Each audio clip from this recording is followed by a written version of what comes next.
Good morning everyone. Hope you are clear with the previous lecture. Let's move ahead in our unit. So today we are going to study the essential elements required for the contract.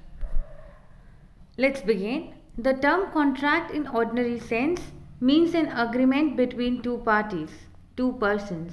As I have explained this in detail in previous lecture, hope you are consonant with this term.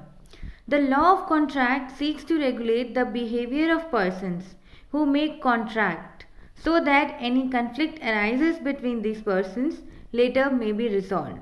So what in the first statement it defines the contract, whereas the second statement defines the objective of the contract act, that why it is for, what is the function of contract act. So the function of contract act is to regulate the behavior of the person making contracts, and in any time if any issue arises it will resolve the issue accordingly.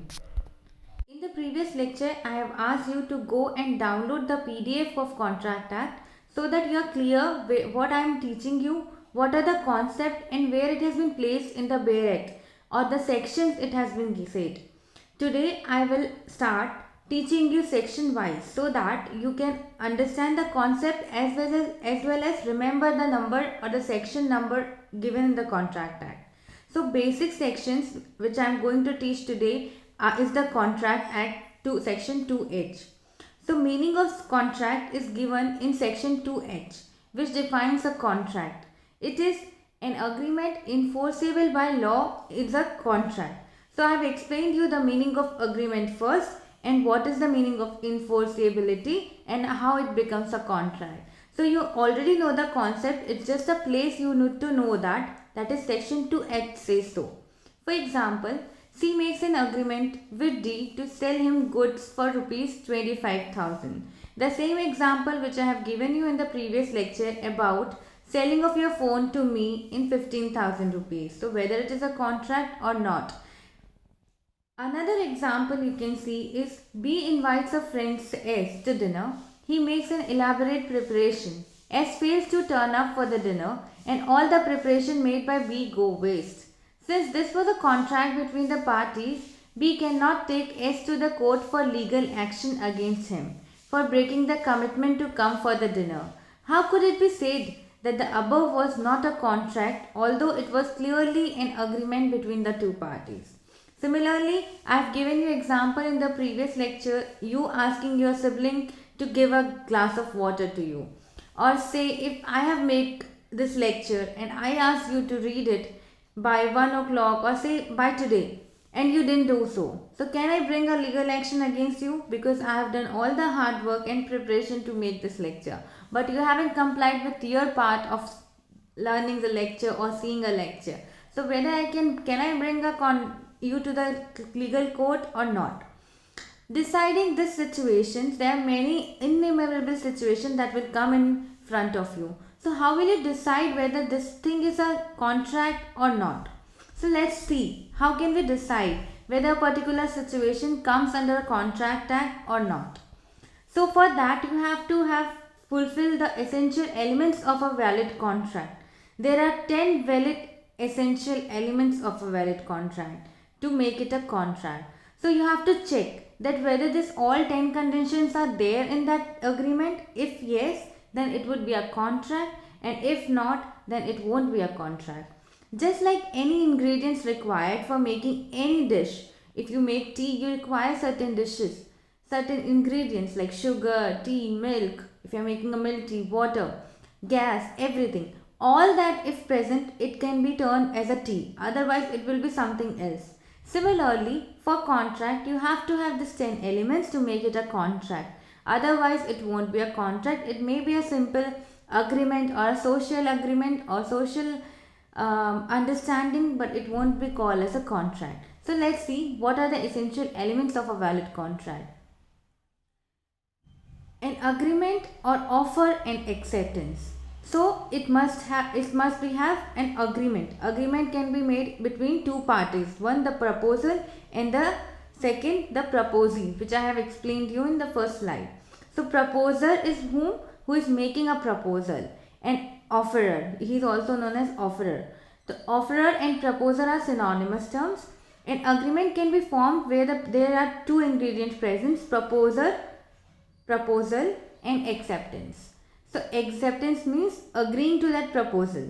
So it must be made by two persons. One is making offer, another is accepting the offer. For example, you make an offer to sell your phone to me. I accept your offer.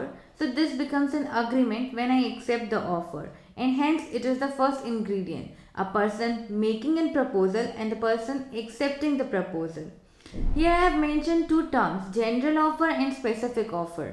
So it is important to know what do you mean by general offer and what do you mean by specific offer.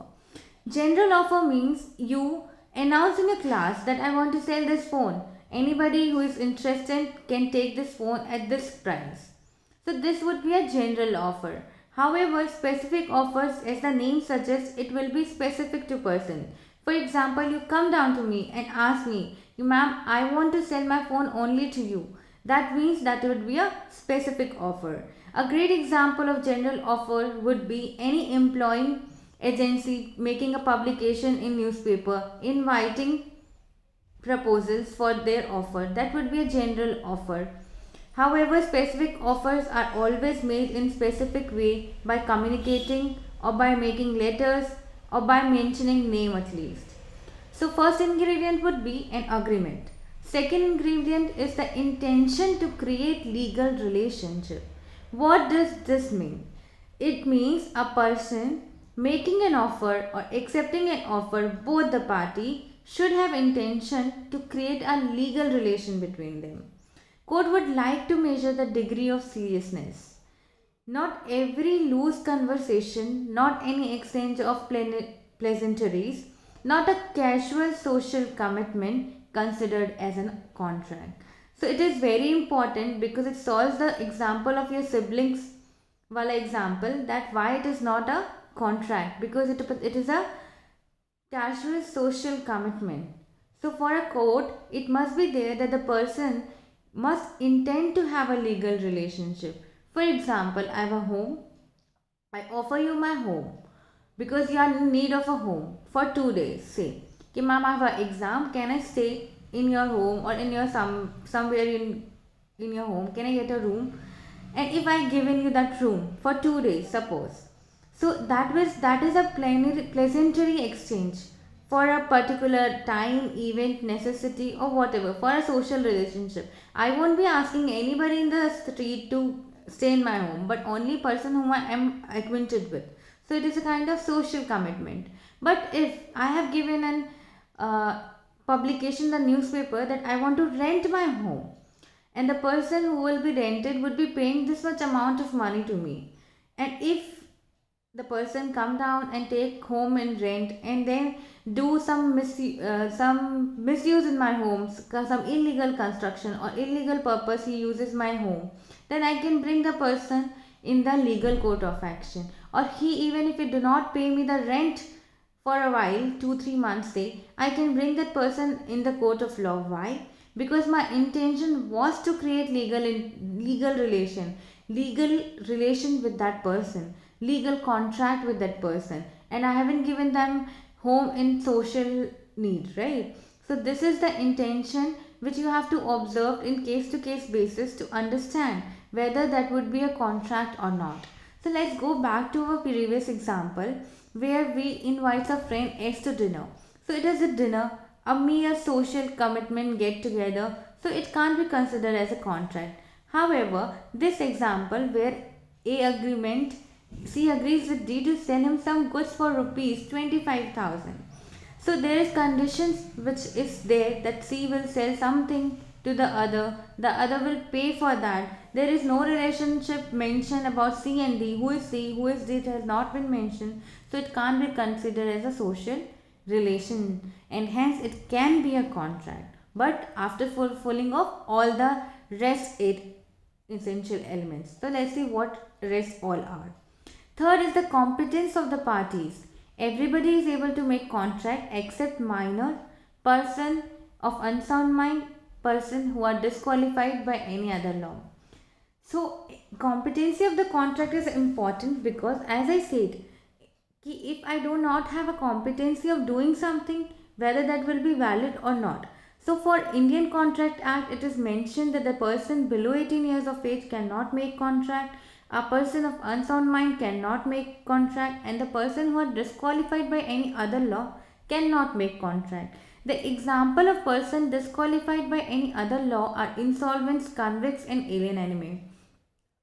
So for example, why a minor cannot make contract? Because minor is unable to give the liabilities also arising from the contract, right? For example, if I breach a contract, I have to pay compensation, I maybe get fine or punishment, but being a age barred, being below 18 years of age, I won't be able to comply with those liabilities.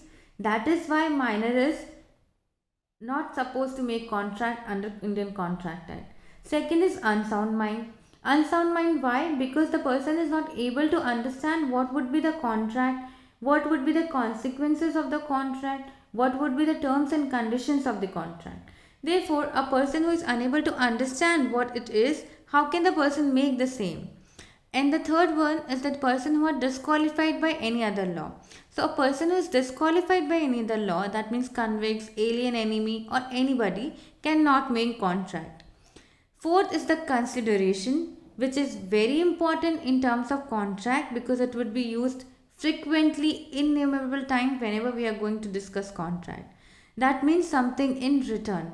Example, Bree promised to S that he will buy his bike for rupees 35,000. So B is giving something, S is giving something. So there is something in return. So that is what a consideration is. We are going to discuss a whole class in the topic of consideration. What is consideration, what type of consideration, what is the role of consideration separately. So for the time being, I am explaining you the term consideration in very gist, that is something in return. Just remember that. However, we are going to dedicate our whole class for consideration. Let's move ahead. The fifth thing which is required for a contract is free consent. If the parties make the agreement, sorry.